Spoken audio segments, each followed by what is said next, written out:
New Galaxy Enterprises proudly presents Threshold Radio.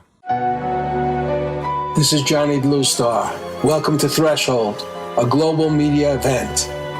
Is the universe just a random dance of atoms, or is it a manifestation of a supremely intelligent architect? Can its purpose, or our purpose here on Earth, be adequately assessed? Can we commune with it, know its intentions, cooperate with its direction?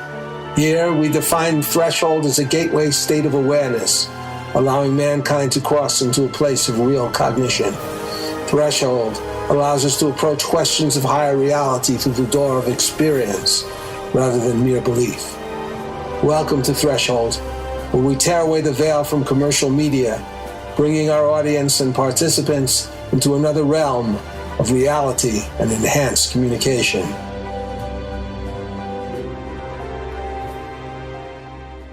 Welcome to Threshold Radio. This is Johnny Bluestar. We're in a new station, the worldwide digital broadcasting station located in Las Vegas. This show is about the 2015-2016 political campaigns and asks the question, what do the primaries and its debates and rallies tell us about our current political paradigms, and are they adequate to take us back to some kind of normality or growth as an economy and as a political entity? In some ways, with the race seemingly pivoting around Donald Trump and Hillary Clinton with a ray of hope or two beaming down on Bernie Sanders, the world could be a different place soon enough. In this light, we are going to look at the campaigns now and over the past few months, lest we forget what all this media attention has really been about. Also, by looking at all that, we can seek out at least find some portion of the new paradigms for the critical issues of the day. Of course, in the past several weeks, the spotlight falls again on Donald Trump and Hillary Clinton, who have each won the title of presumptive nominee.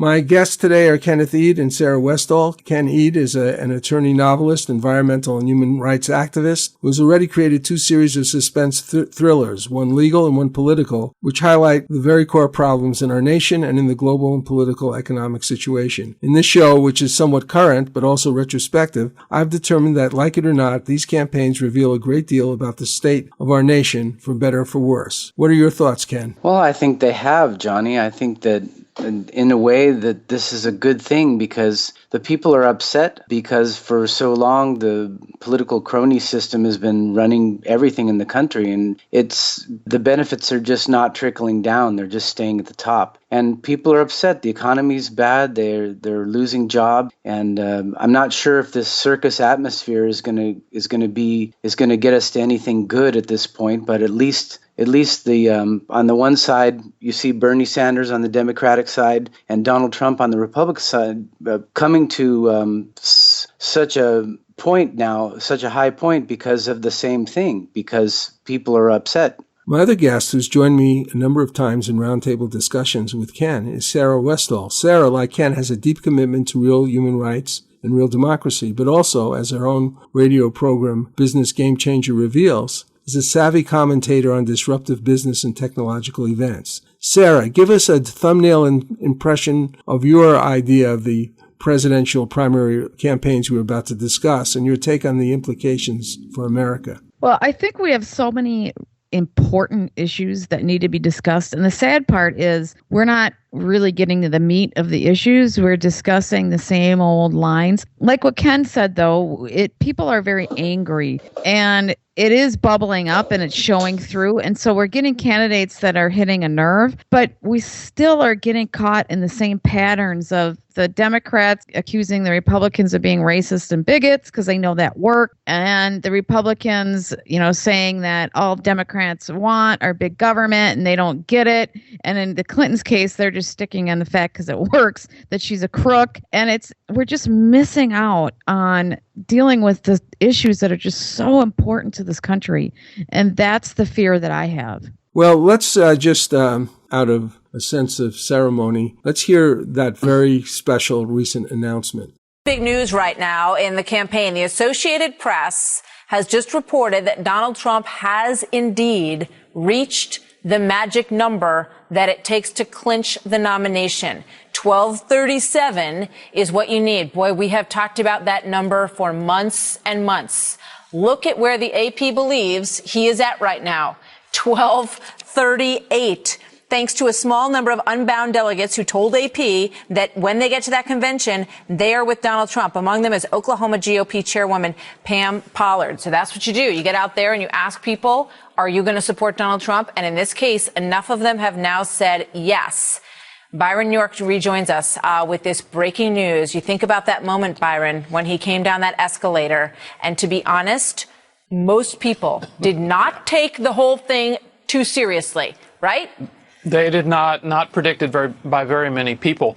Just as of yesterday, we had the delegate count, I believe, at 1209, leaving Trump 28 delegates short. But there were always a number of unbound delegates, people who did not have to commit to any candidate before the convention. There were about 200 of them in the Republican Party. AP went out and looked at some of those people. Now they've decided to go with Trump, putting Trump at 1238. Huge news for two reasons. The big one is obviously he has clinched the nomination. That's really huge. The second one is the fact that he's done this with the unbound delegates indicates that he really is consolidating the party. You mentioned the Oklahoma GOP chairman. Republican Party officials around the country in the various states are coming over to Donald Trump. This latest primary election has now bestowed on Mr. Trump the title of presumptive nominee. I believe that Trump's voyage and subsequent position is a rather momentous event, the proof that the American people are finally beginning to question and take action against the established political order in America. This fact, along with the success of Sanders, is part of a disruptive event, challenging the reign of the current political party establishment. Recently, before I started this program, I was the media director for something called We Lead USA, an organization started by David Kirsch, but no longer active. This project attempted to revive the ideal of American democracy by creating a social network exclusively devoted to political campaigns. At the time, there was no real indication that the American people, a sleeping giant when it comes to political control, were willing to take their responsibility to interact with political processes. But now the situation has changed. But unfortunately, this does not seem to be a simple, enlightening awakening, but one involving divisive and often seemingly contentious and irresponsible behavior on the part of candidates, but also sadly on some of their following. I'm going to ask both of you, assuming a mass of voters could significantly participate by voting and through lobbying for their cause to elected officials, could they meaningfully challenge elements like the current campaign funding situation, the power of lobbyists' control of candidates who appear to be bought off by corporate interests, the dangerous trade agreements, the loss of certain civil liberties that have crippled America? In short, could they, through voting, provide our nation with elected officials that are responsive to the needs and voice of the people? Could this lead to a positive outcome? Or would such a group of voters representing different ideologies, as evidenced by the current situation, be in itself so divisive that it would lead us into another kind of chaos? Well, I guess I'll take a stab at this to start. I think that it could be either or, right? Obviously, we're watching a lot of chaos go on, but there are some groups that are starting to form that are pretty impressive. Like, I don't know if you've heard of the group Represent Us, which is a nonpartisan political and a cultural movement. Their goal is to end corruption, and they have over 600,000 members, and they've only been around for like 4 years. And they were started by Stanford University and Northwestern University, and this person by the name of Josh Silver is running it. And they're going through at the grassroots level and passing tough anti-corruption laws. And it's amazing what they're actually accomplishing. They're getting it done. And they have a strategic vision to tackle it. And I think that organizations like that can pop up and make things happen. Now, at the same end, we're also going to see the good extreme. I think we're going to see the bad extreme of chaos, and that's the social upheaval and things. But the social upheaval will fuel that other movement, I think. And I think it's a natural process, the social upheaval, because people.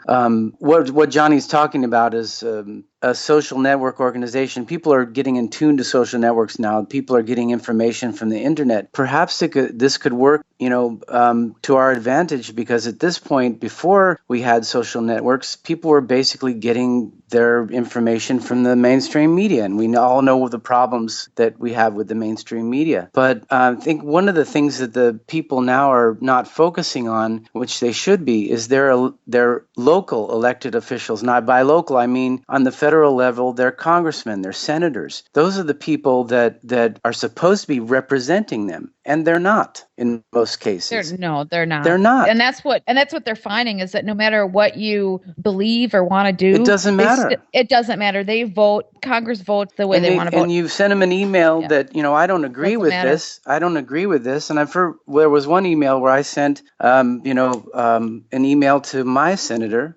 Senator Feinstein, because she's part of this defense committee, right? And I'm saying, look, Senator Feinstein, I don't believe that we should be arming the Ukraine. I don't think that should be done. And she sends me back, of course it's her staff, she never looked at it. She sends me back a form email that says, I understand that you're in favor of arming the Ukraine. Well, so am I. I mean, they didn't even get my point. Oh, it was like automated result based on certain words. But it wasn't. That's funny. Yeah, but it wasn't even about. Not funny. It wasn't agreeing. It wasn't saying, I agree with you, because they weren't agreeing with me. She wasn't agreeing with me. Her point, her position was completely opposite. But they sent the wrong form email. I was going to say, are you aware of the new book that's out by Congressman X, the anonymous congressman? No. It just came out, and it says he's anonymous. They won't say who he is, and it's all his thoughts over the years. A really good friend of his. They would meet, and he started documenting what he would say. And then he realized that he told him that he had all this stuff documented, and he got mad at him and went talk to him for like 8 months. This is the foreword to the book. I got it, and I read it in about 45 minutes. It's a really short book. Wow. But 8 months later, he called him and said, you still have all that stuff, that he ended up publishing it. And it is amazing. Some of the thoughts he has. I can read you a couple quotes if you're interested. Yeah, sure, that's interesting. Okay, these are quotes coming from, to be honest, most of my congressional colleagues are dishonest career politicians who revel in the power and special interest money that's lavished upon them. It's far easier than you think to manipulate a nation of naive, self-absorbed sheep who crave instant gratification. This is what he's saying. We spend money we don't have and mortgage the future with a wink and a nod. Everything's for the here and now. Screw the next generation. It's all about immediate publicity, getting credit now, looking good for the upcoming election. And then there's another quote I have. So much of what I do is a farce. Bullshit raised to an art form. There's like so many things this guy says. Wow. And of course he's anonymous, but he pretty much says this is what Congress is about. They don't represent us. Unfortunately, he's speaking the truth. Well, one thing about this online platform that was originally thought of by Kirsch was that you would not be sending an email individually to really get the effect of 10,000 voters sending an initiative, knowing that could affect their survival in a true primary election, which people haven't been actually practicing. We're going to have to take a break now. Let's go to a break with a clip from Patty Greer's wonderful song, May Peace Prevail on Earth. May peace prevail on earth, and let the children sing. Magic fills the air with song.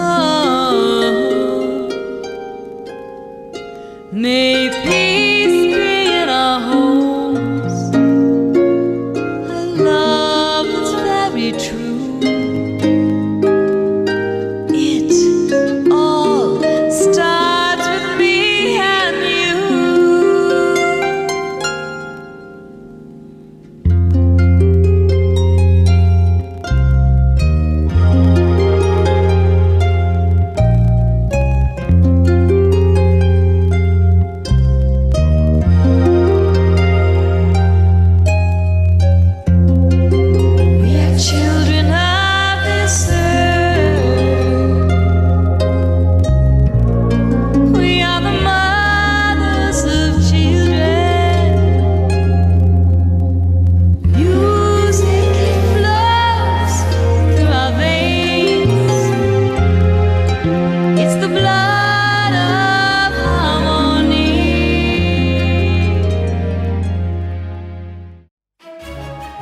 My company, New Galaxy Enterprises, is a California corporation specializing in the creation of media and promotional content.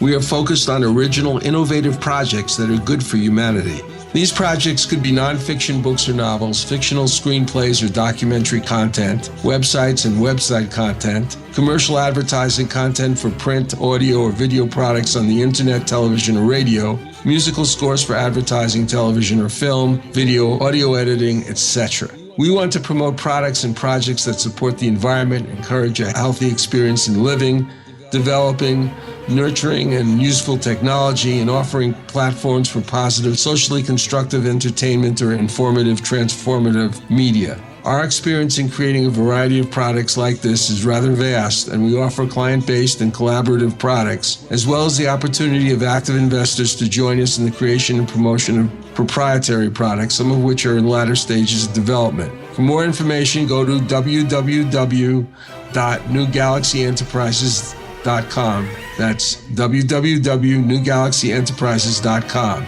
If you're interested in talking to us, just fill out the contact sheet and we will get back with you. Boots in Manhattan is a coming-of-age novel by Ray Boylan and Johnny Bluestar. It is about a young Tom Boots Raymond who grows up in New York in the 1940s who was a member of a street gang. My friends and I were about to start our own game of stickball when Rabbit Lacey, the head of the Rattlers, came up to us and tried to move in on our game. We were called dwarves, the youngest members of this stupid gang. Hey, Kevin, I need you to get some gloves and some stuff I left at my place. No, this is our game. Hey, are you my good little dwarf or what? You've been calling me a dwarf since I was 6. We're not your personal slaves, pal. Hey, what is this? A dwarf rebellion? All right, big guy. We ditched the dwarf thing. We make you guys regular rattlers. No, it's too late. He looked at Jay and me. We looked away. Rabbit was now angry and he pushed Kevin hard with the palms of his hand. Kevin tried to ram him in the stomach, but he stepped aside, throwing Kevin into the curb where he fell to the ground, bleeding profusely at the knee. Still, he managed to get up. My street. Kevin shouted at Rabbit, pointing at him with an angry index finger. Find out more by Googling Boots in Manhattan, a 1940s coming-of-age novel, part 1 of the novel series The Foot Soldier by Ray Boylan and Johnny Bluestar. Google with the words, Boots in Manhattan, Ray Johnny Kindle. That's Boots in Manhattan, Ray Johnny Kindle. I'm back on Threshold Radio with Ken Eade, novelist attorney, and Sarah Westall, among other things, host of Business Game Changers, two people whose work in literature and broadcasting is all about looking at paradigms that either positively or negatively disrupt the existing industries and institutions. And today, we're examining political paradigms. And together, somewhat on but mostly off the air, we have been brainstorming how to reintroduce, reinvigorate, and perfect the paradigm of representative democracy. Perhaps each of you could share something about our thinking. In other words, without going into specifics too much, what is lacking and what do we need in general to make this happen? I think we just touched on it, Johnny. What's lacking is we have a public that's basically uninformed. Some of the comments that Sarah just made from the Congressman X, I agree with them. Yeah, sure. We have a Congress that's basically acting on their own individual interests instead of representing the people. This is the way that lobbyists can get in and get things done very easily. And like some of the books that I've written about the revolving door that you've read and we've mentioned on the program, it's true, and it's so obvious that they don't even try to hide it. And all of this information is out there. You can actually see how the CIA went in and started the Iraq War by getting someone to testify on a polygraph examination. It was totally false, but it was used by the company to convince the Bush administration that, yeah, you've got enough to go to war to find weapons of mass destruction. I mean, this is going on every scale in our government. And the information is out there. It's a question of getting it to the people and information that they'll care about. I'm not sure that they're going to care about all these things if they're not right in their backyard. Well, and some of it is scary because I don't know. We have a pretty large group. The electorate is pretty ignorant, and I don't even. They listen to the mass media, which is a lot of it's propaganda. And I don't know if they care. I mean, I think they care, but they're very ignorant. And so we have a group that's much more involved, and the people who are educated are trying to get more educated. But I don't know what percentage of people need to be educated and really get active in order for this to change. I'm hoping we can get enough, hoping we can pass that threshold and that we can just get people informed. We need an informed populace in order for this to work. And people need to start being engaged in, and our media, look at alternative sources of media. When you look at the media, though, so much of it is so biased. The thing is, it's actually, have you heard of the thing called perception management? Have you heard of that? Yes. Yeah, we've got, for just on the federal government level, there's a guy named John Rendon who runs the Rendon Group. And he's been given multi-million-dollar contracts by the government to slant the media the way they want. And they view it as marketing. Yeah, it's marketing. Obama won Obama when he ran for office. He won the best marketing award campaign. The marketing companies gave him awards. The thing is, I just read this book by David Baldacci. It's a fictional book, but it's called The Whole Truth, and it all revolved around perception management. And that's what's being done now. That's how we're perceiving the wars that we get involved in. Yes, absolutely. After the Reagan administration came in, started scratching their heads and said, well, what are we going to do about this Vietnam effect? People are protesting these wars that we want to do. That we can't have that. So from that point on, they started seeding the media the way they wanted the stories to sound.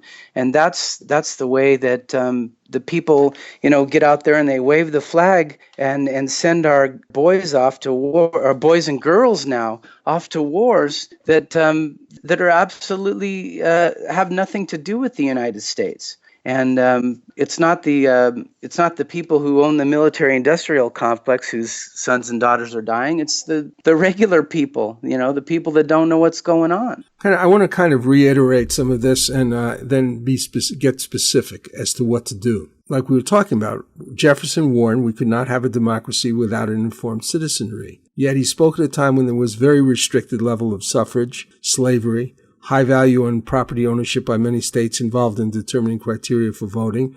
Yet, like many other things he said, there was a seed that would emerge later into the future. And this is a future that with greatly enhanced communication through cell phones, video conferencing, multimedia in your pocket, yet with a population surprisingly in the dark about the reality of national and global issues. Despite their rich legacy granting so many the right to vote, the population, aside from the presidential elections, ignores their right to vote in the primaries. And this has been going on for a long time.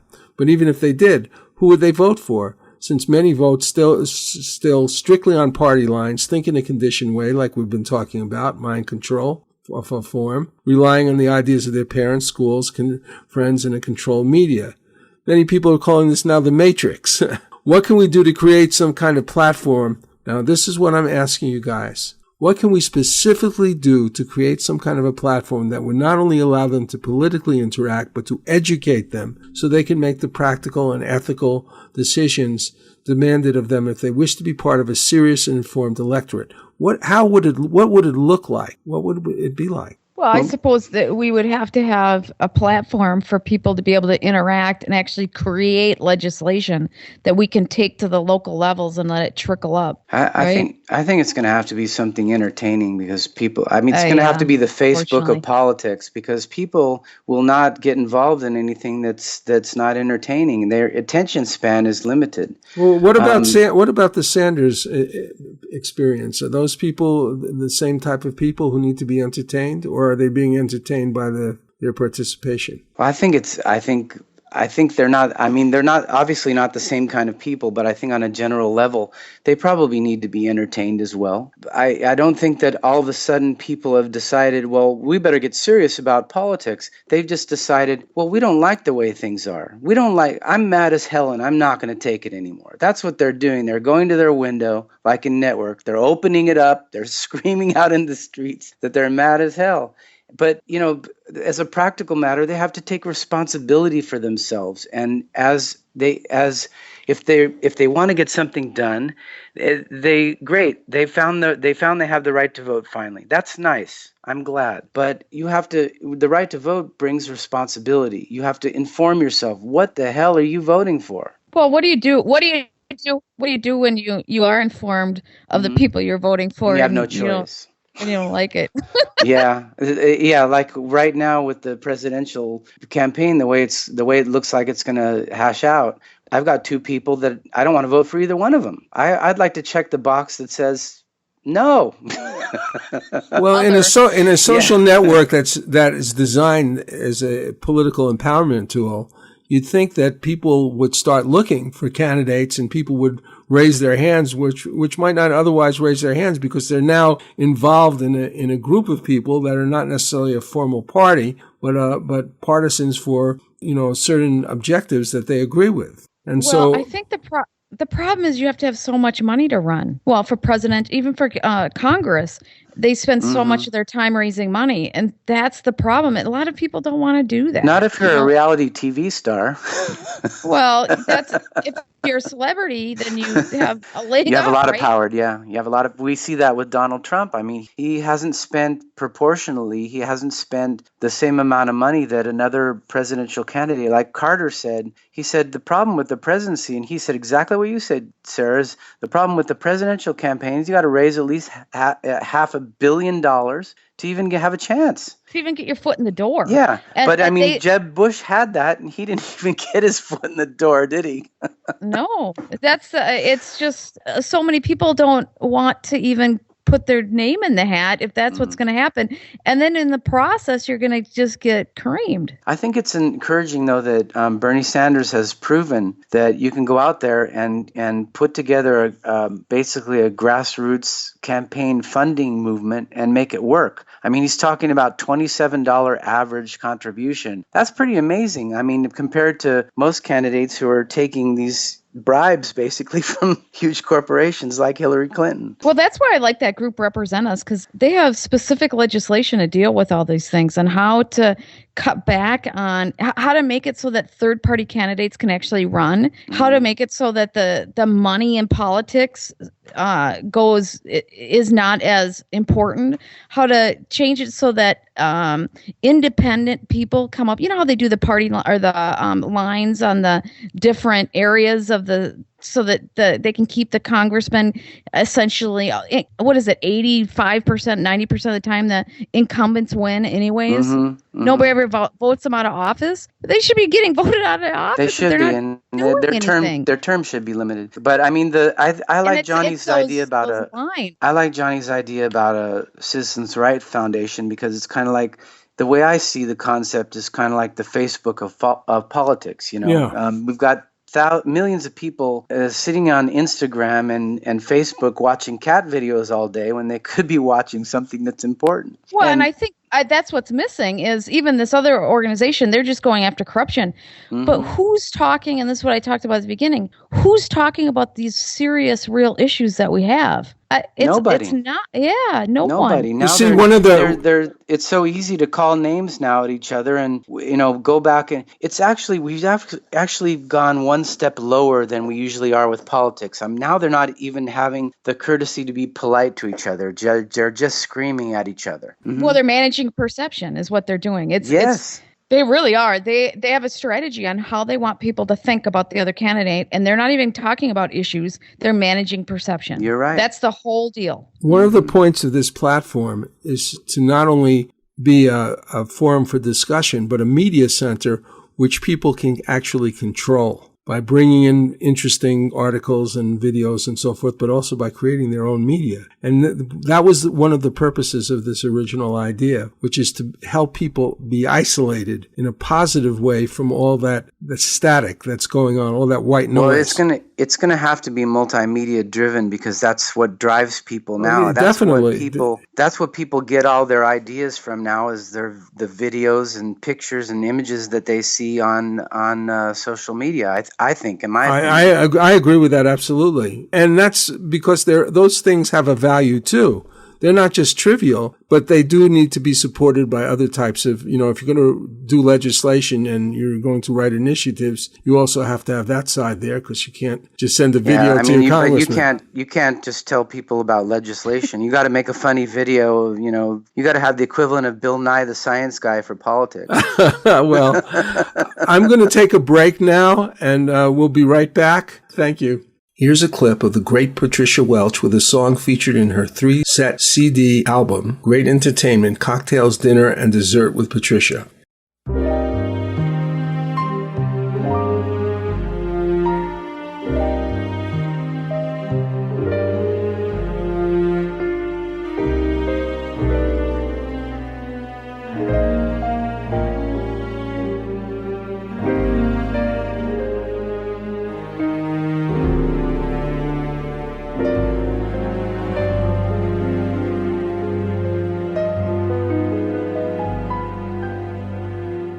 There was a boy, a very strange, enchanted boy. They say he wandered very far, over land and sea. A little shy, sad of eye, but very wise was he. And then one day, one magic day, he passed my way. And while we spoke of many things, fools and kings, this he said to me: the greatest thing you'll ever learn is just to love and be loved in return.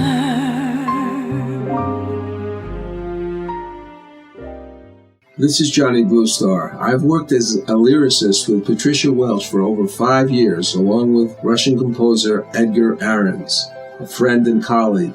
Her ability as a singer is simply amazing. She brings a unique and dramatic flair to every song she sings. Over the next few months, we shall be releasing a number of these songs, part of an album called Hadley's Castle. Meanwhile, Patricia has been busy creating a super enjoyable collection of classic standards in an exciting 46-song, 3-CD collection. Music for Great Entertaining introduces Cocktails, Dinner, and Dessert with Patricia Welch. 3 hours of continuous music. 46 of the all-time classic standards, spanning decades of hit songs.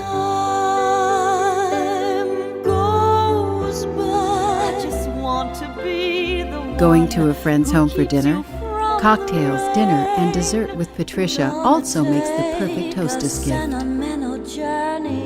This 3-CD compilation is the perfect background music that sets just the right mood for any dinner party. I'm crazy for feeling so lonely. There was a boy, a very strange, enchanted boy.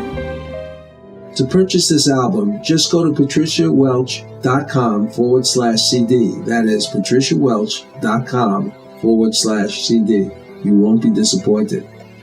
We're back on Threshold. We've just discussed the consequences of providing citizens with an online platform to protect their citizens' rights and serve as an incubator to help them become informed and engaged citizens. What would this be like, guys? How would this change things in America if it could actually be done? Well, I think if it can be done and people actually use it for real, and if we could get as many people that use Facebook actually using a program like this, it could be amazing. It would change, our country. But I suppose even if you got a certain percentage of people to really take it seriously and engage, I think you could change the legislation. I think you need to couple it with the anti-corruption stuff in order for things to work. But yeah. I agree. I think that you could change things, but by the same token, it's going to have to work like I said before. It's going to have to be entertaining to keep people's interest. Because if you don't, I think what I should say is you have to appeal to the lowest common denominator, because the average citizen is just not going to want to be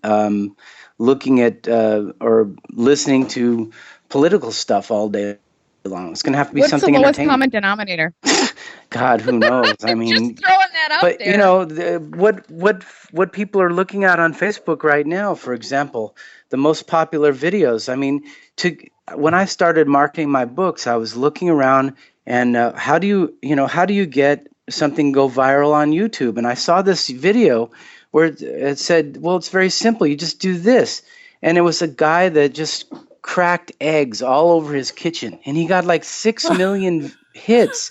He just kept cracking eggs, smashing them in his hands, smashing them against his face, smashing them against the wall, and he just kept going and going, and that's what people like to look at. So well, Ken, I wonder if it was today. If we go back in time and we brought their technology back, would Madison and Jefferson be smashing eggs in their kitchen? Oh no one would even see the bashing eggs. I mean, I don't think people started knowing how ugly Lincoln was when we had the photograph coming out. No, before that we didn't even know what the people looked like. It was up to the printed press to show us what was going on. Well, so right now you can get your news immediately. You can get it 2 seconds after it happened. One thing about Facebook, I am a member of certain groups that I promote stuff to. They're very different. I mean, you've got different groups on completely different levels. Some are really ridiculous, and some of them are, in terms of graphics, they're just stunning. I mean, they're amazing. And but so I think you're going to have different levels of people using this, and we need to. Well, you would have to. You can't go to the lowest common denominator. You'd have to have. Well, Donald Trump did. Well, I know, but if you really want to have meaningful debate and actually talk about issues, you're going to have to just say, okay, there's a certain group that if they're not even going to rise up to a certain level, fine. You must have a brain to join this group. You really have to be really within a kind of a political elite. You could possibly have victory in primary elections. Well, that's the problem now, Johnny. Though, is the political elite controls the whole country. I mean, that's I'm not the problem talking about that now. kind of political elite. I'm talking about our kind of political elite. A Jeffersonian type of political. It's not like precluding anybody. It's anyone out there who's willing to take a step forward and learn and participate. Well, I think that's what I mean by an elite. We want them, but yeah, they don't have. I don't mean they have to. All you have to do is open your brain and try to learn, and now you're part of the elite in our definition. Okay. I like that definition of elite because the current definition is pretty crummy. They have to be. They have to be in favor of citizen rights and environmental rights, things like that. They have to have some kind of passion, and they have to be willing to work for it. Just like even though there's no such thing as climate warming, it's all a hoax, and there's no drought in California. Well, actually, I know people who think that the drought in California is because of weather war. But anyway. So that's a good point, because if we had a serious issue thing instead of managing perception, as you say, and we could actually talk about the issues, why do they not think global warming is real? Back in the 70s, they said that we were having global cooling and there's going to be an ice age coming, and it lasted for about 5 years, and they scared the heck out of people. And so they keep referring back to that. But if you could get like serious people together who are really wanting to talk about it, then you could educate each other. Yeah, and move on. It's scientific, and you have to know what the scientific reports say, and it has to be explained to people in terms that they can understand, not this, scientific mumbo jumbo. I think there's a difference between an issue like global warming and massive surveillance without a warrant. I think there's a difference between one is more technically based, the other is more morally. Oh yeah, well, or constitutional. But I do think we have to deal with some of those issues in that way. We have to discuss them. Anyway, for real, because otherwise the people are just confused. And so unless you can have legitimate debates where people can figure it out, and learn, you're just never going to progress, right? I mean, how do we progress? Well, now we've discussed sort of the possible paradigm for change. Let's get back to reality for a second. And Hillary Clinton recently gave a foreign affairs speech where she took pains to describe her fitness for the position and Donald Trump's unfitness. Let's hear that for a second. Donald Trump's ideas aren't just different. They are dangerously incoherent. They're not even really ideas, just a series of bizarre rants, personal feuds, and outright lies.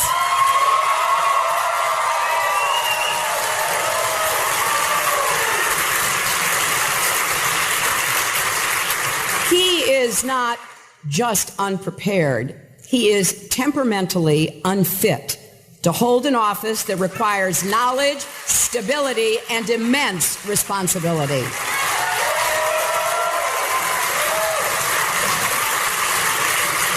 This is not someone who should ever have the nuclear codes, because it's not hard to imagine Donald Trump leading us into a war just because somebody got under his very thin skin.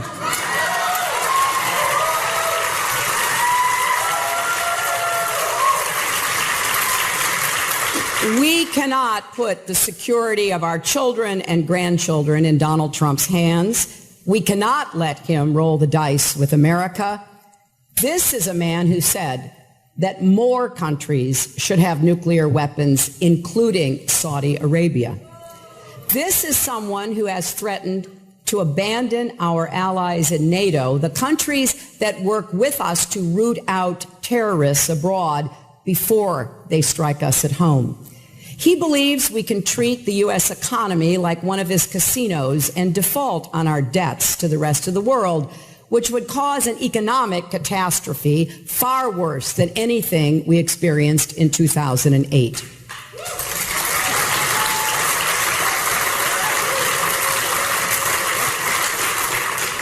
He has said that he would order our military to carry out torture and the murder of civilians who are related to suspected terrorists, even though those are war crimes. He says he doesn't have to listen to our generals or admirals, our ambassadors and other high officials, because he has, quote, a very good brain. He also said, I know more about ISIS than the generals do. Believe me. You know what? I don't believe him. Not one to lie down when attacked. Hillary calls this being thin-skinned. Trump immediately went on the attack in a way, outdoing Hillary, who merely called him temperamental and incompetent by calling she and her husband criminals. Let's hear it. Hillary Clinton has to go to jail, okay? She has to go to jail. Has to go. Listen to this one. Hillary Clinton, when she was Secretary of State, ran up $1 trillion in trade deficits with China. $1 trillion. Great job, Hillary. By the way, Hillary Clinton is missing 30,000 emails. They've been deleted. 30,000. 30,000 emails. Crooked Hillary, crooked Hillary. She is a crooked person. At the same time, Secretary Clinton was surrendering our jobs to China. The Chinese government and its supporters were funneling huge sums of money to Bill Clinton so that he gives speeches. So she's giving China all these deals, and China's paying him vast amounts of money to make speeches. Great job. Great job. I'm sure they never discussed it. I'm sure it had nothing. I'm sure it was just a coincidence. Folks, when are you going to get... These are crooked people. Hillary Clinton has to go to jail, okay? She has to go to jail. Has to go. The only reason she's behaving like this, and the only reason she's been dragged so far left, believe me, is she doesn't want to go to jail over the emails, okay? Believe me, that's the only reason. She's guilty as hell. These are crooked people. They've been crooked from the beginning. They were crooked with Whitewater. They've been crooked from the beginning. You look at that foundation. It's pure theft and pure crookedness. Hillary Clinton has to go to jail, okay? She has to go to jail. Although this program is about presidential candidates, the kind of accusations Trump makes, like the ones he has made here about Whitewater, the China connection, the payments for speeches, the email allegations, as well as recently veiled comments about Vince Foster's alleged suicide regarding Hillary, this cannot really be analyzed in this program, the truth of these allegations. But the rhetoric used on the presidential platform could be. I know there are limitations about libel laws protecting people from being sued for defamation if they have attacked public figures, but what about accusations which allege criminal activity about celebrities when there is no proof? And in this hypothetical situation, the person is innocent and could prove it in a court of law. In other words, if a celebrity is attacked, calling him a criminal, and he can prove that he's not, can they sue that someone who made that allegation? Can they sue him for defamation? Well, it depends on the state law, Johnny, because, right. Contrary to what Donald Trump thinks, we don't have a national libel law that we can open up so he can sue everybody. We have 50 different libel laws that each state has enacted, and in that case, most of the common law said that accusing someone of a heinous crime was the type of thing that you could sue for libel. And the problem with a libel lawsuit is a lot of legislation in the current states, including California, the state where I'm licensed, that basically, if you bring a libel lawsuit, you better be prepared to prove it before you even go out and do discovery. Because there's legislation called SLAPP legislation, which breaks down the specific against free speech. So if you're abridging someone's free speech in your libel lawsuit, then your lawsuit can be kicked out, and you have to pay the other side's attorney's fees. So it's a two-edged sword. So yeah, the person could sue, but then on the other hand, if it was part of political discussion, you might be abridging the person's free right of speech that you're suing. So who knows? Okay. So you think in her case, I don't know if she would really actually want to do anything. No, and in Hillary's case, she used a private email server to do her job as Secretary of State, basically, so she can control what information is released pursuant to the Freedom of Information Act. That is a huge no-no. And Donald Trump's right. She broke the law. But as far as putting her in jail, that's never going to happen, because the people that, we were talking about the elite before, the real elite who run the enforcement system are not going to put one of their own in jail. They're going to put someone small in jail, some scapegoat that they find, and they're going to annihilate them, put them in prison for the rest of their life, and let Hillary do whatever she wants. Well, we're going to take a break now, and we'll be right back. Here's a song from UK singer-songwriter Stephanie Slevin that probably most of our politicians, if they were truly awake, should probably be singing.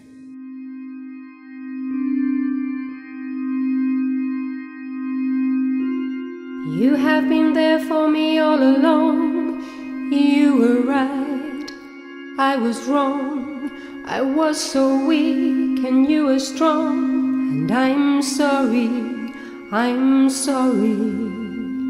I abused the talent you had given me, for in my dark despair I could not see the precious gift you'd given me. And I'm sorry, I'm sorry. I thought that you had abandoned me. I never felt I was worthy, until in dream you came to me. And I'm sorry, I'm sorry. And I end this song and thus my dark despair. I need not pray to you upon my stair, for I am here and I know you are there. And I'm sorry, so sorry.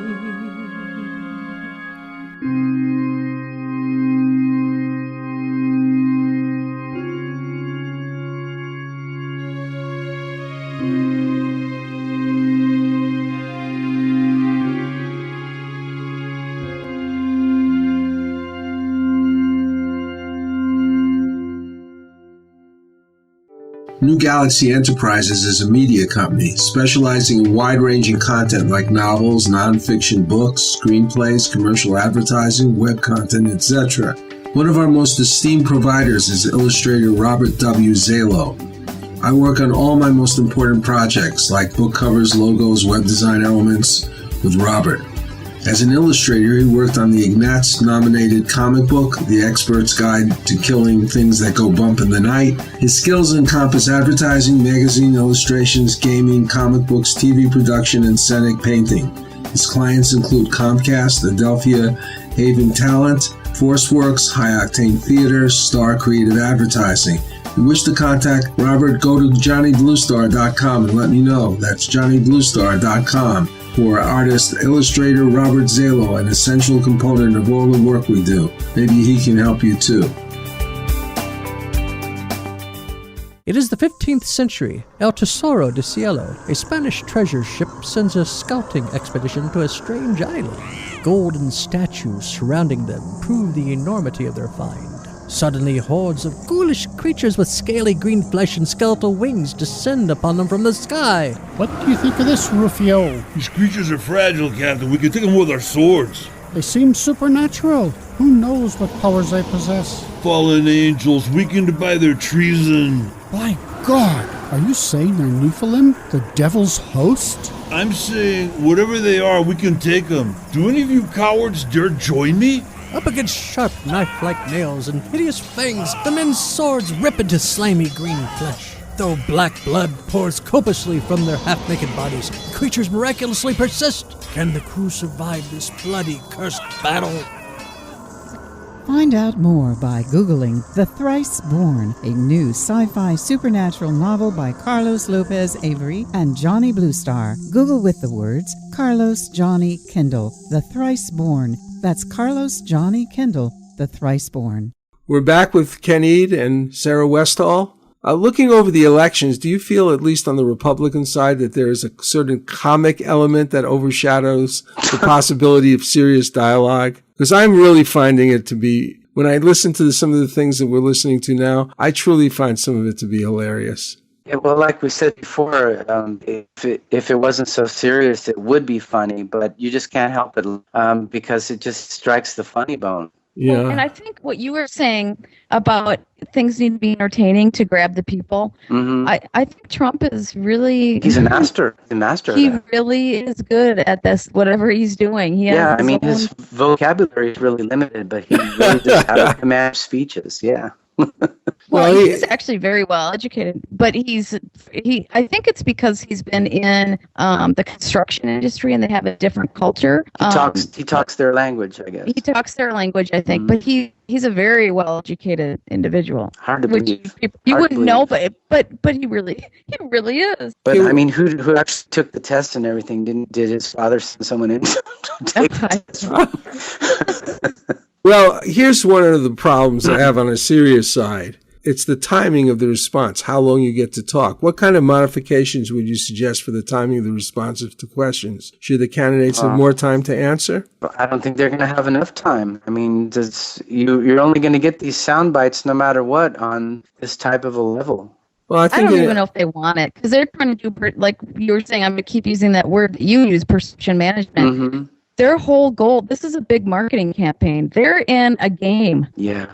That's all it is. Part of the problem is that in the Republican side, there were so many people. I think that the conversations on the Democratic side were often fairly substantial, maybe not. Well, they were substantial, but they're not going to be. I think Hillary has set the tone of how it's going to be, and it's going to be a slugfest between her and Donald Trump on a pretty personal level, as opposed to talking about the issues. Sanders said you're absolutely right. I'm just saying, in the debates, the structure of the debates, it would be better. Oh, the debates, yeah, but I agree. But you didn't have Trump on the Democratic side in the debates. He was only in the Republican debates. So I mean, you have completely different dynamic going on. But now, when you've got I shouldn't say now because the ink hasn't dried on, who's going to be nominated yet for the Democratic side, but it's dried on the Republican side. So you're going to have Donald Trump, the way he does things in debates, attacking the other person, and the other person's going to attack back, just like we see Hillary with her speech. Because people don't vote based on what just the issues are. They vote based on their emotion, based on this whole perception thing. Exactly. Okay, what they're doing. But on the other hand, you see, what I'm trying to do is look at a stage that's clustered with 12 people or 8 people and 2-hour debate. I'm just saying, could there be rules that would narrow it down in a better way? Because it really leads to an insignificant discussion. We'll be right back after this break and continue our discussion of our political paradigms. Should we rebuild them?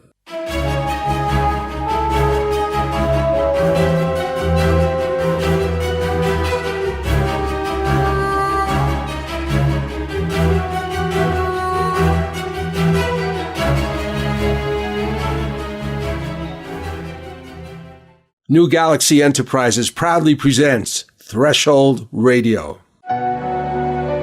This is Johnny Bluestar. Welcome to Threshold, a global media event. Is the universe just a random dance of atoms, or is it a manifestation of a supremely intelligent architect? Can its purpose, or our purpose here on Earth, be adequately assessed? Can we commune with it, know its intentions, cooperate with its direction? Here, we define threshold as a gateway state of awareness, allowing mankind to cross into a place of real cognition. Threshold allows us to approach questions of higher reality through the door of experience, rather than mere belief. Welcome to Threshold, where we tear away the veil from commercial media, bringing our audience and participants into another realm of reality and enhanced communication.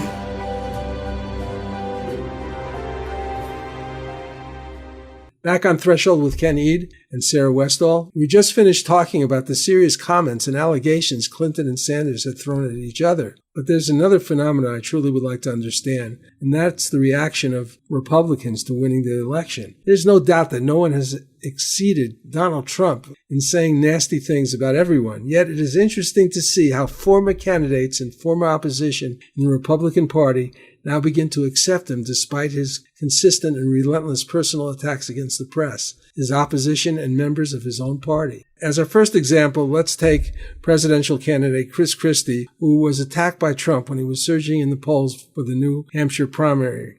So you have Obama. I don't call it a hug. I call it a hug mentally. It was unbelievable. He was like a little boy. Oh, I'm with the president. Remember, he flew in the helicopter, and he was all excited to be in the helicopter. But the people in New Jersey want to throw him out of office. They say, why isn't he running New Jersey? We're a disaster state. We're going to hell, and our governor's up in New Hampshire every single day having town hall meetings. He ought to be doing it in New Jersey, in all fairness, okay? Actually, Christie was generous in his response, but when he endorsed Trump, he was more than generous. Take a listen. I am proud to be here to endorse Donald Trump for President of the United States. I've been on that stage. I've gotten to know all the people on that stage. And there is no one who is better prepared to provide America with the strong leadership that it needs, both at home and around the world, than Donald Trump.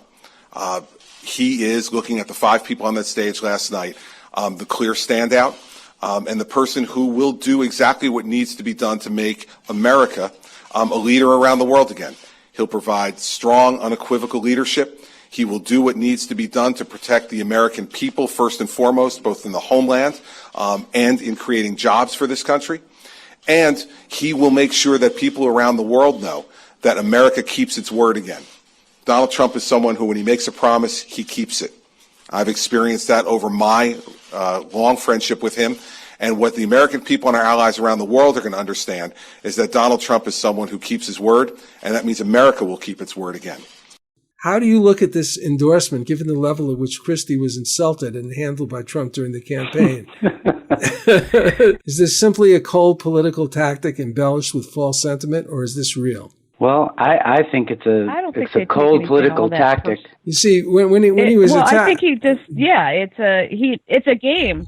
Well, when he was attacked, he responded immediately that day. And he basically said, Donald was having a bad day, and I'm going to just wish him the merriest holiday or something. And he didn't say anything bad at all. That was very gracious of him. And then he comes back and he says this, how much he loves Trump and how he's known him for so many years. He's known him for so many years, but then while he's on the podium, he attacks him viciously. I think Trump explains it himself, I think, the best. He says, I'm going to get along with all these guys, even Mario Rubio, because they're politicians. They're politicians. They're going to say what they need to say. Basically, they're going to talk out the other side of their mouth because now they know who the winner is, and they're going to fall in line behind the winner so they can get all the spoils along with him. Because face it, when you're with the president in your party, you want the president to be in your party, first of all, and then you're going to get a lot of benefits from that as a politician. So I think what you said about being a cold political tactic, it's a real run-of-the-mill, ordinary political tactic.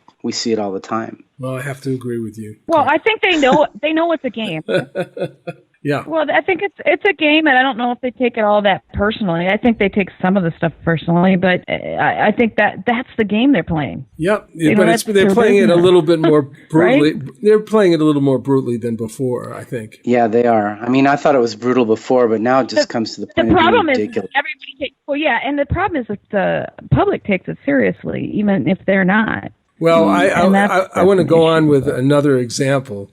Ben Carson. This is a little more interesting. In an event in Fort Dodge, Iowa, Trump expressed his disgust with the voters in Iowa for supporting then-candidate Ben Carson, commenting on a passage from an autobiographical book which discussed his early anger issues and how he tried to stab a friend with a knife. In this segment, he's questioning the reality of the story itself. Let's listen. How stupid are the people of Iowa? How stupid are the people of the country? So he said he has pathological disease. Now, if you're pathological, there's no cure for that, folks. Okay? There's no cure for that. But if you're a child molester, there's no cure. They can't stop you. Pathological, there's no cure. Now, he said he was pathological. Okay. What have we come to? When we have to believe this kind of stuff, and we're going to put somebody in office who considers himself to have pathological disease. Read the definition in the dictionary of pathological disease. And I'm not saying it. He said it about himself before he knew he was going to run for office. He took a knife and he went after a friend and he lunged that knife into the stomach of his friends. But lo and behold, it hit the belt. It hit the belt. And the knife broke. Give me a break. Give me a break. Give me a break. The knife broke. Let me tell you, I'm pretty good at this stuff. So I have a belt. Somebody hits me where the belt's going in because the belt moves this way. It moves this way. It moves that way. He hit the belt buckle. Anybody have a knife? You want to try it on me? Believe me, it ain't gonna work. You're gonna be successful. But he took the knife, he went like this, and he plunged it into the belt. And amazingly, the belt stayed totally flat. And the knife broke. How stupid are the people of Iowa? How stupid are the people of the country to believe this crap? So here's the good news. He's now saying all of that stuff happened because otherwise he's a liar. So Carson, the knife broke. There it is. It's laying in the, So what he's saying is that these series of events, and he goes into the bathroom for a couple of hours, and he comes out, and now he's religious. And the people of Iowa believe him. Give me a break. Give me a break. It doesn't happen that way. It doesn't happen that way. And some people might not like it. Oh, that's not really nice what you say. Don't be fools. Don't be fools. Pretty nasty calling Carson a pathological liar. Well, Carson is all about forgiveness. Just having recently endorsed Donald Trump, here's a part of what he says about it. And some people said, he said terrible things about you. How can you support him?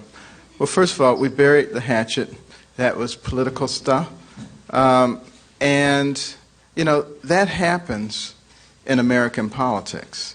The politics of personal destruction, all that, is not something that I particularly believe in or anything that I get involved in.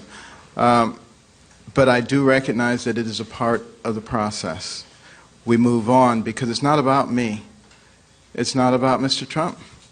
It's about America. There's something called a Stockholm Syndrome. This is a psychological condition where a victim begins to bond, that is, look favorably with respect and even love on their captor, with respect and even love on their captor. Is Carson somehow infected with a condition like this? Because the degree of toxicity, whether true or not, attempted to brand Carson as a pathological liar is rather out there. Let's face it, in my opinion, the whole debate is not so much as a debate about issues, but rather a forum for psychological warfare. Considering the propensity of Trump to destroy people's reputation and credibility for any number of reasons, why would Carson so readily back Trump? Are we dealing with political savvy, tender-hearted compassion, or something else? I'd like your thoughts, Ken and Sarah. Well, I think, again, Johnny, it's all political. I mean, like Sarah said, it's playing the game. I don't think there's any tender-hearted compassion that Carson has toward Trump. He probably has loathe and contempt for him, but he's going to back the winner. And, he was one of the early ones who figured out that Trump was going to be a winner. So we have to credit him for that, don't we? Yes, I suppose so. Well, I think they want to back. Well, they want to back the person who's going to, because their strategy and their ideas for how they want the country going aligns more with Trump than with Clinton, right? So they want to be in the same camp with somebody who at least aligns with them, sort of, in a bigger picture level. And I think that's the overall. And then, of course, it's all political in the sense that if they know he's going to. Ben Carson is going to back him because he's more in line with his thinking than he is with Clinton's, right? I mean, the Republicans tend to think a lot more alike than they do with the Democrats, with Clinton and company. So they're going to align with them in that way, but they also want to have, like what Ken was saying, they want to have that edge up. So if they think Trump's going to win the election or going to be their candidate, they want to be politically aligned with him so they can get the favors and the things that they need, right? They gain more power that way. They also want to unify the party. I mean, they're going to vote their party no matter what, these staunch Republican politicians. Like Paul Ryan, I mean, it's like, okay, twist my arm and put a gun to my head, and then I'll endorse Trump just because of to unify the party, no other reason, because I can't stand him. And the next day he comes against him with the Judge Curiel and says, well, I did support him, but I don't agree with him. He says, I support him because I want us unified behind our party, but yet I don't agree with everything he says. I mean, he doesn't like the Republican establishment. They've been trying to fight this whole racism stigma forever. And, the Democrat strategy is to just stigmatize a Republican candidate as a racist.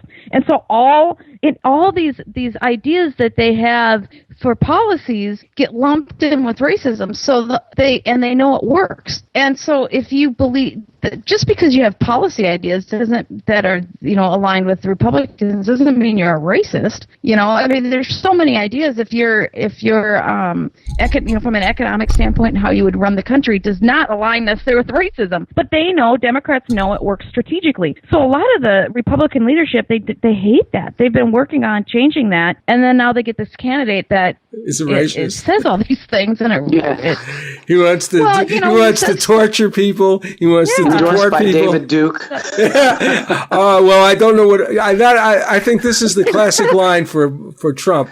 I really don't know what white supremacy is. Yeah, but thanks for voting. Yeah.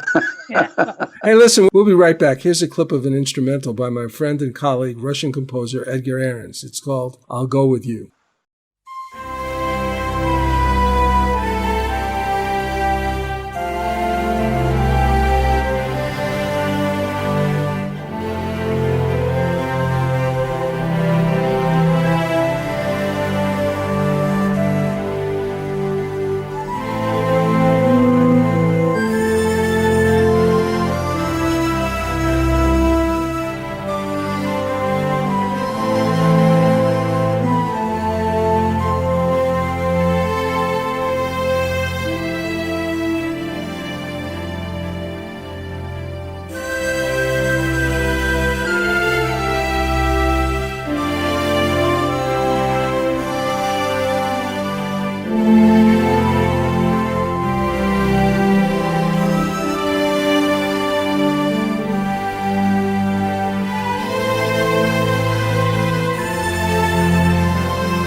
I've worked with Russian composer Edgar Ahrens for quite a few years, building an inventory of songs, many of which feature singer-performer Patricia Welch.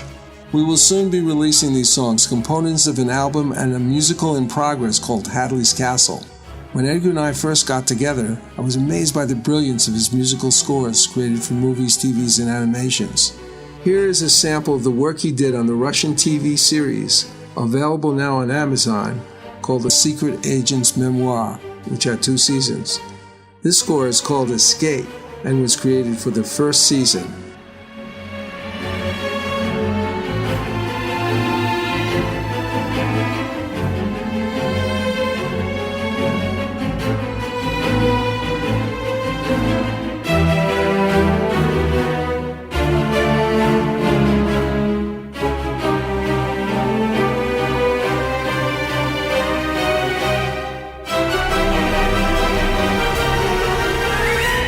I am very pleased to say that Bridge of Light Productions, a division of New Galaxy Enterprises, is proud to be the contact point for television and film companies seeking information about this amazing composer's work. If you are in the entertainment business and wish to know more, contact me at johnnybluestar@gmail.com. That's johnnybluestar@gmail.com.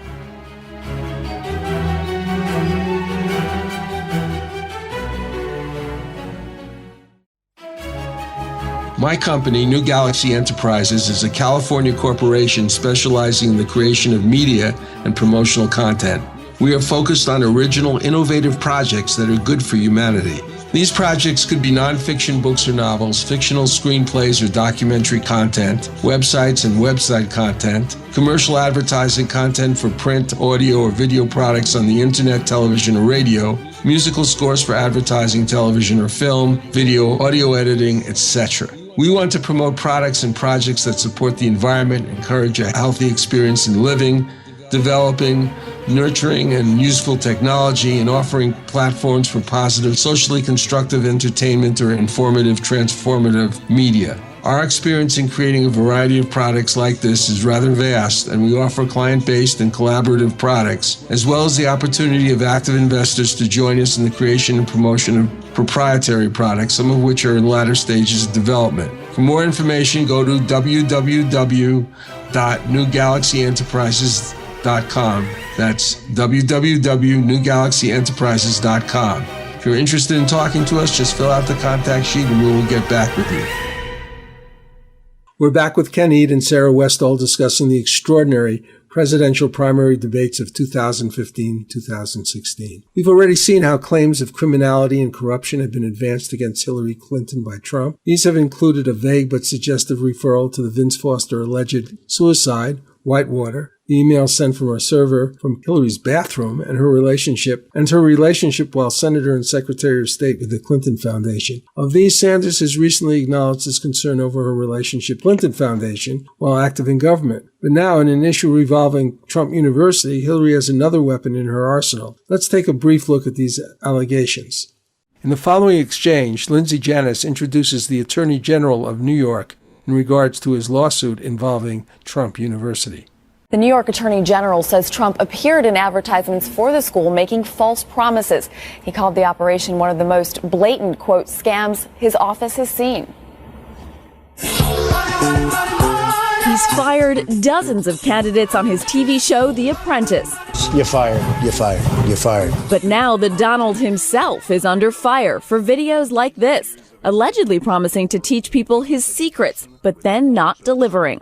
At Trump University, we teach success. That's what it's all about. This morning, New York's Attorney General is suing, saying the real estate mogul cheated thousands. They were fleeced. They were taken. They were convinced by very persuasive motivational speakers and videos of Trump that they were going to learn how to make money in real estate. They didn't get anything. The lawsuit alleges Trump and other defendants operated an elaborate bait and switch, even advising some students to raise their credit card limits for the next level of more expensive programs.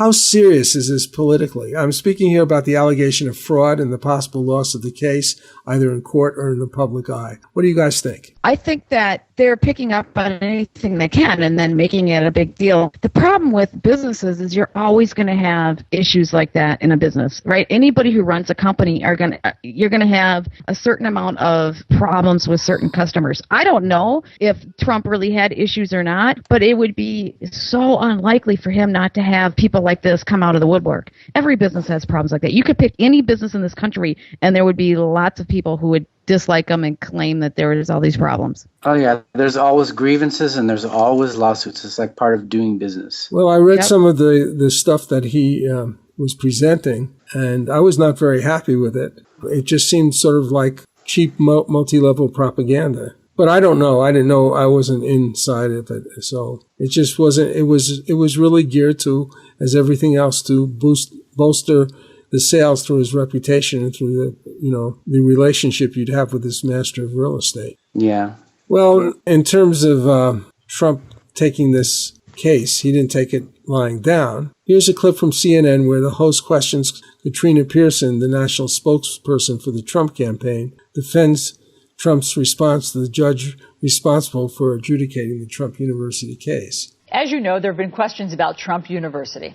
And people, journalists, and as well as people who went there, think that it has some dubious claims that have been made. So the Washington Post has been looking to get its hands on documents that could see if Trump University overpromised its students. So now the judge connected to the case, Mr. Trump has been going after that judge in a sort of interesting way. Let me play for you what he said this weekend. But I have a judge who is a hater of Donald Trump. A hater. He's a hater. His name is Gonzalo Curiel. The judge, who happens to be, we believe, Mexican, which is great. I think that's fine. You know what? I think the Mexicans are going to end up loving Donald Trump when I give all these jobs. So, Katrina, we believe he's Mexican. What is that? Well, I think there's two parts to this, Allison. First, Trump University, were classes being taught to people, and it's like saying that if you graduated from Harvard and you don't have the same outcome in your profession as everyone else, then you should sue Harvard. And that's just simply absurd. Well, not exactly. I mean, a lot of us said that they were overpromised, that all sorts of things were overpromised, that Donald Trump was going to be playing more of an active role than he was, that there was more of a a rate of job success than really was true. I mean, there are many things that people took issue with. That's my point. The outcomes. They wanted the equal outcomes, and you just can't guarantee an outcome. And some of these people who were a part of this case have already given a glowing review of Trump University. So this will play out. With regards to this judge, however, there was supposed to be a hearing last summer, and this judge postponed it for whatever reason.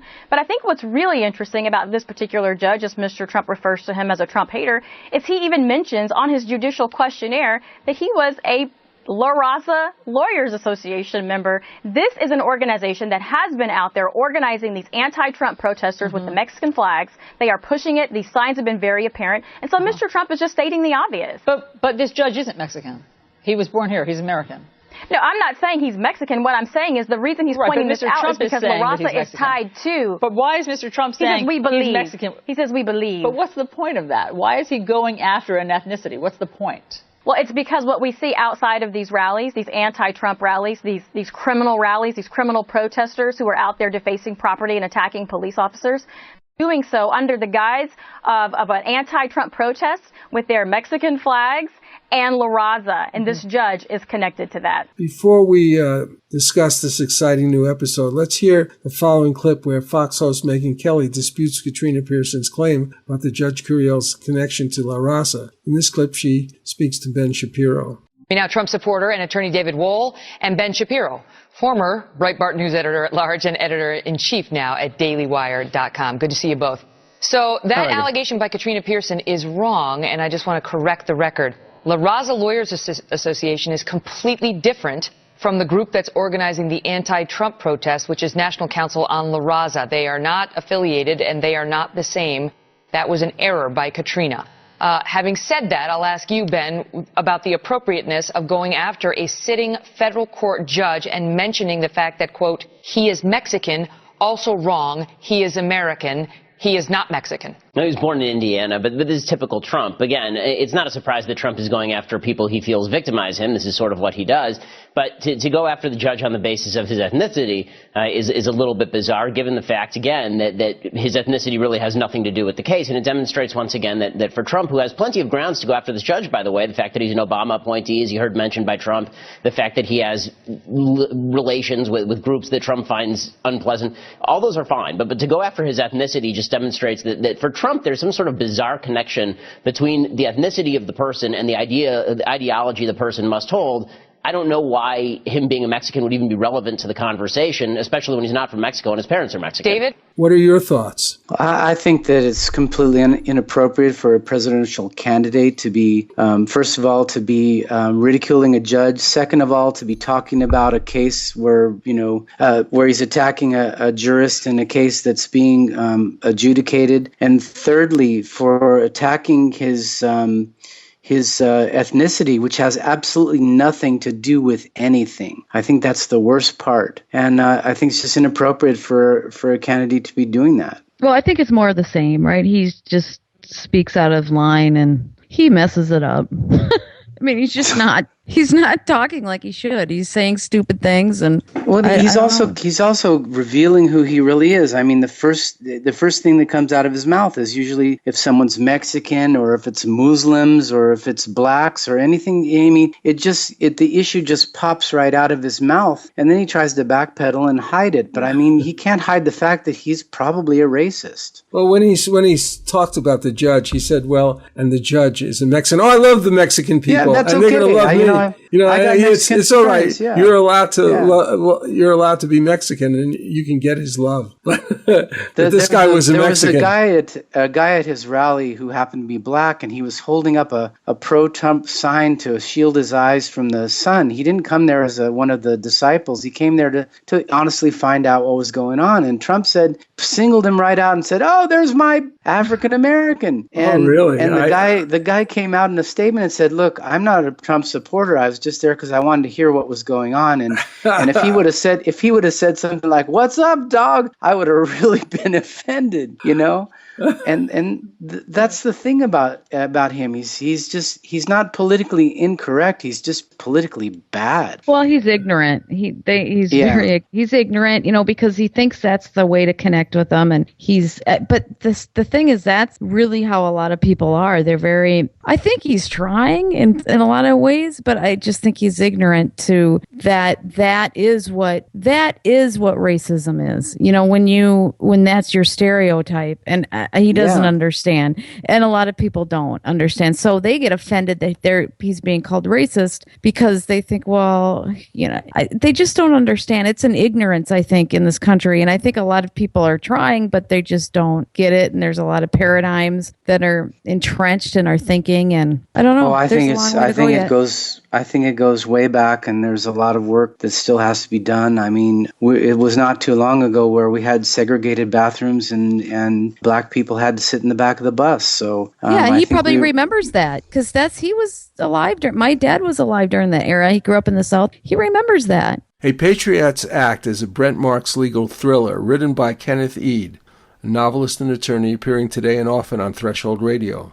Patriots Act is a novel about Ahmed, a U.S. citizen, formerly of Iraq, who was sent to Guantanamo detention camp in complete ignorance of any alleged crime. Brent Marks, a Californian attorney, is originally hired by Ahmed's wife to fight for his release. This segment begins as Ahmed is recovering from a mock execution intended to break down his resistance to questioning. Chapter 3. Ahmed opened his eyes to complete blackness. Am I alive? Panicking, he put his hand in front of his face and he couldn't see it. He moved his fingers. Still nothing. Ahmed's frantic eyes moved back and forth and there was not a sliver of light. I'm blind, he thought. A sudden surge of adrenaline compelled him to action. His brain sent a signal to stand up, and as he did, the pain shot from his feet to his head like a hammer hit on a high striker in a carnival. Gravity pulled his broken body to his knees, and he collapsed. He felt his body. No clothing. What happened? Am I dead? No, he thought. I must be alive. He was in too much pain to be dead. He felt his chest for bullet wounds, but found none, except for some tender spots on his chest and back and some scrapes on his knees. There was nothing. They must have used rubber bullets. Ahmed strained to see, but it was no use. He felt his face. It was swollen and bruised. They must have blinded me in the shooting, he thought. As his other four senses came to life, he realized that he was sore all over. He tried to stand again, but his legs would not cooperate. He felt them with his new eyes. The bones felt straight and unbroken. Must be sprains, but why am I blind? He struggled to control the panic and the terror. Think. Have to think. Ahmed crawled on his hands and knees and propped himself up against the wall, which was as cold and damp as the floor. He felt along the walled boundaries of his confinement.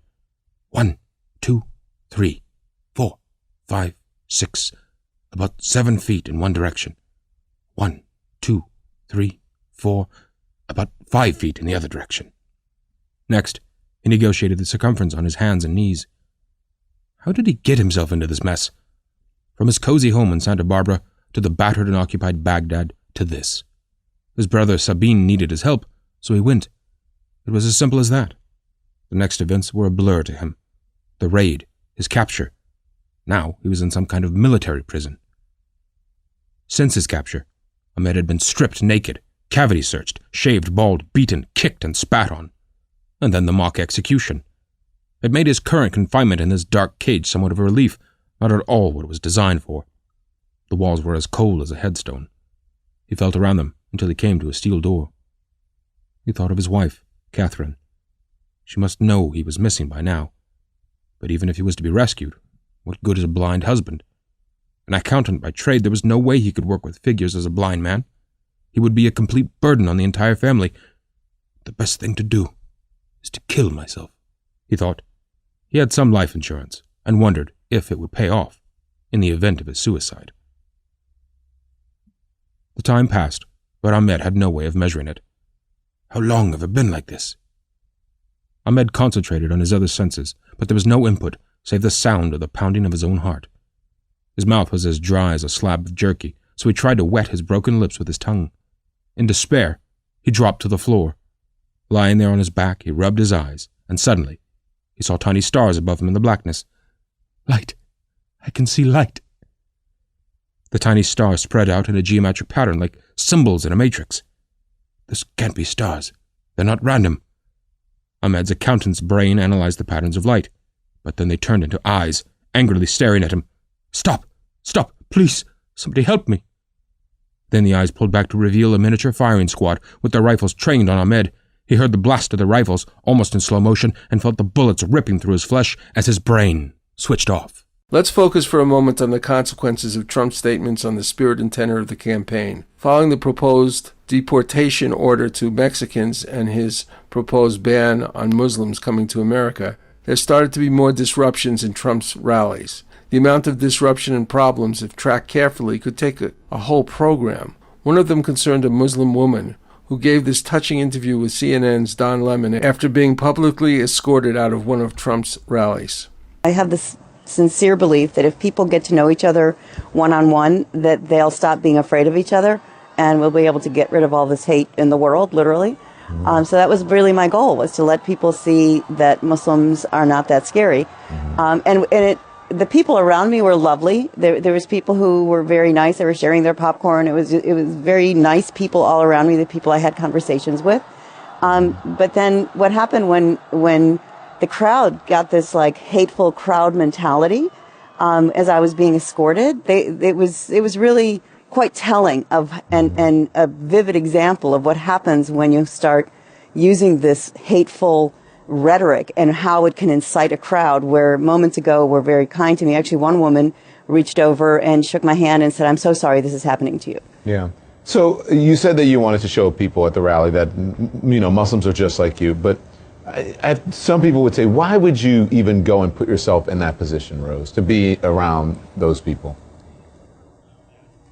Because I don't want to think of them as those people. I think that's what the problem is that we look at people and we categorize them as those people who are bad people and these people are the good people. And I believe that people in all camps are decent people when you get to know them, as was evident by the people who were around me, who were very lovely people. But it's when you get that hateful rhetoric going is what incites people. I never felt truly threatened. I was not afraid of these people because I truly believe that the decent people would have stood up and not permitted that. That's my belief. I believe that what were most they people saying in the to world you? are decent. So because according to some of the reporting, they said they were Like one booing guy- you and shouting you to get out. And did one person really say, "You have a bomb, you have a bomb"? Yeah, one guy was saying, "Get out! Do you have a bomb? Do you have a bomb?" And I said, "No. Do you have a bomb?" So no, they were saying ugly things. One guy was saying, "God is great." And I'm like, "Yeah, God is great." And one guy said, "Isa loves you," which is the Arabic word for Jesus. And I said, "Yeah, I know, and Jesus loves you too." So it's the thing is that people don't even know what they're saying. They just get riled up in the hate mongering, and they don't even know what they're saying. So I basically feel sorry for them. This one was really, she was very articulate, wasn't she, Ken? Yeah, she was. She basically was trying to raise awareness. And she, Don Lemon says to her, why did you come here? You knew what these people were like. She said, well, that's why I came here, because I don't want to. I don't care what they're like. I believe that people have, basically a good heart if they could actually see. And I'm not going to look at them as another type of person. Yeah, she has a very legitimate point. That's the principles that the country was founded upon. We are a country of immigrants, are we not? And it's very dangerous to signal out a group of people, as Donald has done, in a nationalist fashion, and saying that they're not us. They are us. They're part of us. Us includes a lot of different people of different walks of life and different ethnicities and different religions and all kinds of different I think it's important to take a two-track policy. I think it's important for us to be that way and to be inclusive. But at the same point, we have to realize that there is a lot of hatred for us as well. And one thing he did say is, where is this hatred coming from? We need to figure that out and why. And, it gets back to the bloated military and all of our policies and some of our... if you're blowing up someone's village and you're killing all their relatives, so yeah, they're going to hate a whole generation of Americans, sure. Yeah, and I did a show with John Perkins about the economic hitman and some of the things that we're doing. And if you really want to get rid of terrorism, you get rid of the things that we do that make people desperate. But now that we've created a bunch of desperate people, we got to protect ourselves, right? It's true. But we haven't just created a bunch of them. We've created a whole generation of them. Well, let's follow through on this situation, because after tangling with various individuals and groups, Trump found himself to be challenged by his attitude towards Mexicans, Muslims, people with disabilities, and women.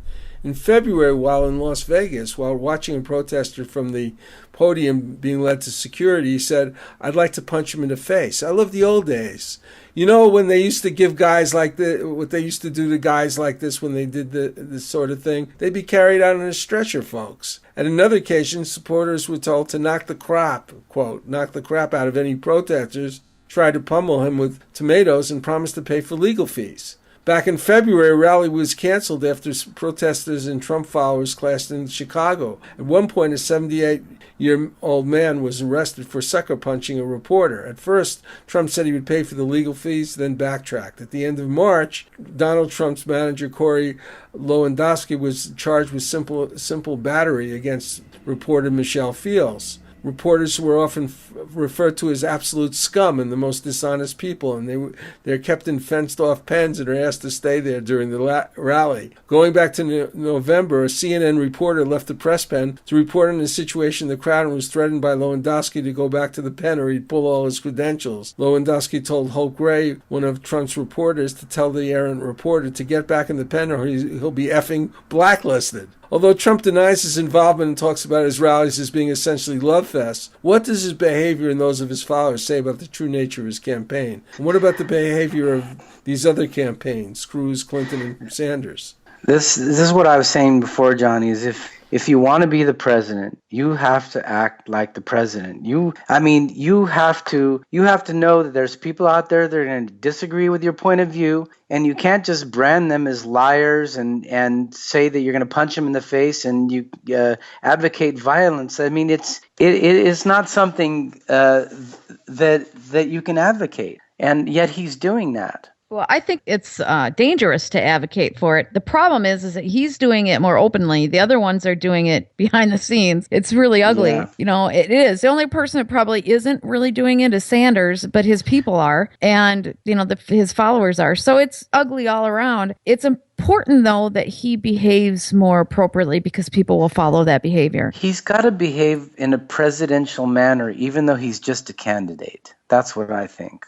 And you know, you have to address your opposition. You can't just say that they're full of shit and that you're going to have them arrested, because that's like you said before, it's the fascist way of doing things, and fascism is not an acceptable political milieu of our country. He is what he is. Like you can see it. He just lays that out there. The other people are really corrupt behind the scenes. So it's you have to put on a face of being a good person, and that's important because people follow your behavior and they mimic you. And you're a leader. It's really that's really an important part of being a leader. Let's face it. I just think that the fraud behind the scenes should go away as well. I believe so too. I don't think that belongs in leadership either. I think that you have to do certain things in order to, there's hard decisions and there's hard things that you have to do when you're in leadership, but that's different than being unethical and fraud. There's a line, and I think in a certain manner, like I said before, when you're talking to leaders of other countries, for example, just in this one example, okay, but there's many examples, you have to be politically correct because you cannot go into someone else's house and offend them. You have to be careful. You have to be diplomatic. You can't go in blazing with your guns going, because that's not the way that you're going to work anything out with anyone who has an absolutely different point of view than your own. Yeah, it's just not a way that's going to happen. No, it just doesn't work. Well, we're talking about the campaigns. That's what this whole thing has been about. And I break them down into different components: rallies, debates, social media exchanges, information provided by candidates on the web, news coverage, and electoral activities regarding the actual voting. My question is to you guys, did the 2015-2016 campaigns, were they adequate enough by their structure and content to really inform the American people so they can make the right decisions? No, of course not. Of course not. But they've raised awareness. They've raised awareness, and that's the first step. But they're not adequate by any means. You can't get in watching these presidential debates assuming that you're going to absorb and understand everything that's being talked about, which is a big assumption for the general public. But you cannot put everything out there that the voter needs to know to make a decision. It's impossible. I was going to say the nice thing about them bringing some of these issues to the forefront is it's making it easier for the politicians who want to do some of these things to be able to do them, because if they're not supported by the people, they can't, or if it's the people aren't demanding it, then they'll just be kicked out of office. They won't be supported. They're not going to even talk about it. I mean, people are fed up with rising employment. They're fed up with the economy. They're fed up with the big banks being bailed out. They're fed up with their investments disappearing. They're fed up with governments who are made up of people that tell them that things are going to change and they're getting better when they're not getting better, and they know it's not getting better. They want to change, and we've actually have people who are talking about getting some changes done, even though the solutions I think that are being proposed, or you can't really communicate them in this medium, which is what Johnny's asking. I mean, you can't really do it, but at least it's being talked about, and we're not talking about people having affairs and abortions and things like that have already been decided, and there's already laws on that. We're talking about things that people are concerned about that are affecting them, and I think that's good. Well, I think there are a couple of issues that I think have now been in people's minds in a new way. One of them is the trade agreements. I think that people are much more conscious of that as a problem. The second thing is they're more worried, and I mean, at this point, this is a very big thing. They're worried about whether or not there's a democracy, whether they can, they're having, because of what happened in Colorado in the primary, where basically Cruz came in and they avoided having anybody voted at all. Well, and that's what they did in Iowa with Sanders and Clinton, right? There's no way she won all 6 coin tosses. Right. So it's different all across the board in every one of those states. But I think with Sanders talking about ending crony politics, I think this is something that really has to be talked about, and that's something I advocated in my book that we talked about, Terror on Wall Street, in that last program. And I think it raises the awareness of this nexus between government and big business that really has to be looked at. I think that's maybe the spotlight's been shown on that. That's maybe the most important thing that has come out is this, the fact that these politicians are bought and paid for, just like Trump has said. But I don't think that has ever really been said loud enough until Sanders and Trump. Of course not, because the people that were talking about the issues before were the people that were bought and paid for. Yeah, exactly. And so it is an amazing. It is an amazing. And, I mean, this race was supposed to be between Jeb Bush and Hillary Clinton because the big money was behind both of those two candidates. But what they didn't count on was that the social media has come in and people are finding out stuff that they wouldn't have normally found out in the traditional way of listening to the TV commercials and in listening to the mudslinging against the other person. It's a different ballgame now, and Trump, for one, is he's on Twitter all the time, which you never see that before, right? Yeah, he says he owns the Wall Street Journal without the losses. Pretty much. Well, I think we should. Speaking of Twitter, let's talk for a second about another of Trump's somewhat entertaining episode of the wife wars with Cruz. Oh, the wife wars! Oh my God, I just ignored that, Johnny. So you'll have to talk about that. I just thought ridiculous. I thought it was the most amazing thing. It was terribly petty. I mean, first of all, some PAC started it in Utah, and they sent out this picture of Trump's wife as a model. She was not exposed, but she was obviously without clothes, and they sent it to all these Mormons. Yeah. Who did that? Cruz's campaign? Well, a Cruz PAC. Oh, I think Cruz PAC did it. Yeah, Cruz said he never, didn't have anything to do with it. Oh no, he had nothing to do with it. So Trump sends he says, well, if you're going to do this, I'm going to do something with your wife, which is just he did. Send out an ugly picture of Cruz's wife and said, here's Lion Ted's wife. Yeah, but that's so dumb. I mean, it's very petty and very stupid. Dumb. Did he just send I didn't see the picture of his. Was it just some ugly picture? Basically an ugly picture said, "Do you really want this woman to be your first lady?" Crazy. Yeah. The reason it wasn't her. What's crazy about that? Hold on. What's crazy about that is that actually makes Cruz looks better because nobody cares what she looks like. I mean, but we might care about morality of you know what I'm saying? Well, the thing about it was people do care what people. It is dumb, but they might care about how they look. That's you really the thing. Think so? Well, look at some of the. Well, it wasn't so much. Some of the first ladies that came into office, they aren't all beautiful. It wasn't the way. No, they're not beautiful, but they're presentable. I mean, but I'm sure Cruz's wife would look fine if she was in the position. I mean, it's just ridiculous. You have to dress to the occasion. So it's really stupid. Did you see the picture? Did you see the picture, Ken? I saw. You mean of Cruz's wife? Yeah, because it wasn't the way she looked. It was her face because she was either snarling or angry. Yeah, and it's a horrible picture. It's one of those National Enquirer things. It's type just ridiculous. Anyway, it shouldn't take any of our time even talking about it. Okay, it shouldn't. I mean, this is Trump's Twitters.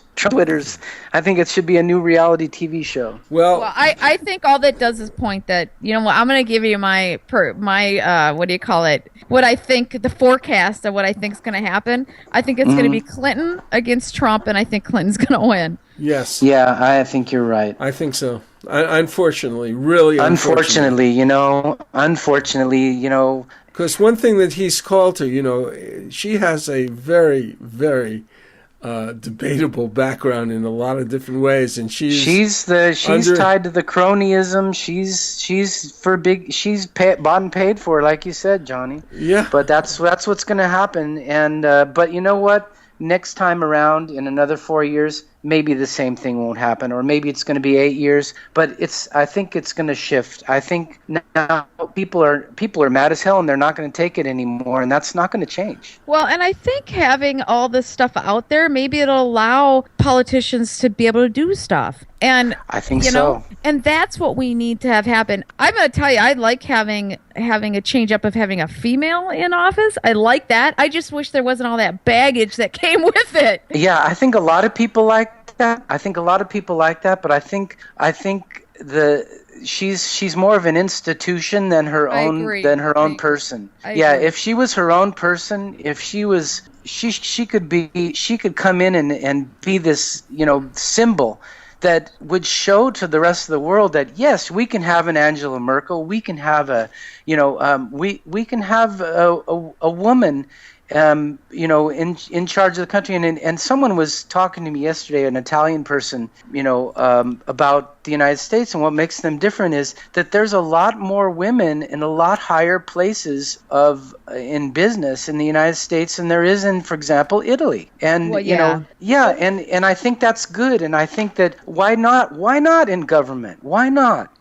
But I think it's just like I think Trump is the wrong choice on the Republican side, I think that Hillary's the wrong choice on the Democratic side. I want Elizabeth Warren in there instead, someone like that, Well, I just want somebody ethical, and I think sometimes the way they are is not how they lead, and that's been historically the case on multiple people. So you don't really know. And that happens a lot with Supreme Court justices. They think they're putting someone in there who's ultra conservative, and it turns out to be someone who's got a liberal point of view. So sometimes that happens. But unfortunately, I don't think it's going to happen in this case. I think it's going to be business as usual. I think we know what's going to happen. I think we didn't know what was going to happen with Obama, but it's clear now what happened, and I think the same thing's going to happen under Hillary. Did you guys could hear Ron Paul speaking? I listened to those clips. I thought they were interesting. I followed his whole campaign last time around, and there was so many games that were played against him. There was media blackout. There was all sorts of stuff, and it was really interesting because I was watching. That's where I think the public started to become aware of how many games are actually being played, because Ron Paul's campaign was a joke, the way the media dealt with him. But I think it was interesting how he compared himself to Sanders and to Trump as basically an outsider. And I think that was an interesting parallel to draw, because if their ideologies are so different from one another, but the thing is that they are outsiders. They're coming in, they're coming from outside the system, basically, and I think that's a good thing. Well, and I think there's a lot of important things that they agree on that people don't realize, and I don't know if either one of them are as extreme once it comes down to the negotiation table. But I think Cruz is, because you've seen him in action. But the important thing is that get somebody in there that's going to change some of this stuff and make it not so corrupt. The problem is, the other point is, we can't really change anything without changing the Congress, because if we have a president that's different and wants to do different things, unless the Congress goes along with the president, there's nothing that he can do. We have a Carter situation again. I mean, that's it. There isn't a lot of power. People think he has more power than he has, and I also think at the local levels. I mean, we have corruption at every level, and that's the things that needs to change. We need to have, like Johnny keeps saying, an incredible paradigm shift. Yeah. Oh yeah. I think we need to. I mean, I'm extreme in this point of view. I think we need to vote those bastards out, and it would start paying attention to who we're putting in there. Well, especially people who have been in there for years and years. I think we need term limits. I really think that's something that needs to be done. And I think we need to rethink our whole political financial system as far as financing goes, because special interest groups and corporations are basically have a blank check to write to fund these campaigns, and it's not right. Yeah, and that changed just recently, and that with Bernie Sanders. Yeah, that messed I mean, up he hits me up for $3 or $27, and there's strength in numbers, and he's shown that it can work. I and like by that God, I like that too. About what I like that too, and I hope that other politicians are going to follow the lead and do the same thing. And I think they will. And I was impressed by the fact that since he did it, suddenly he became quite a bit of a media star. He got a lot of media eventually. Well, Johnny, he's changed history basically. I mean, whether he wins or not, he has changed history. He's changed the whole political campaign finance system. He turned it on his ear by using social media, basically. I hope that sticks, because the way we have the PAC funding now, that destroys democracy. Oh, that's so stinky. You're right. Well, it destroyed that right there. Could destroy our country. It sure could. Yeah, and it's really hard to police these PACs to know that a candidate is not really behind some of the things that are happening. So I'm not impressed by that criteria of the candidate staying outside. Well, I love the fact that the Sanders campaign really turned it back into a democracy. That you can really all get involved and you can fund. And that's how it should be. That's how it should be. It's exactly how it should be. Yep. Well, we will be back next week on Threshold Radio for more on rebuilding our political paradigms.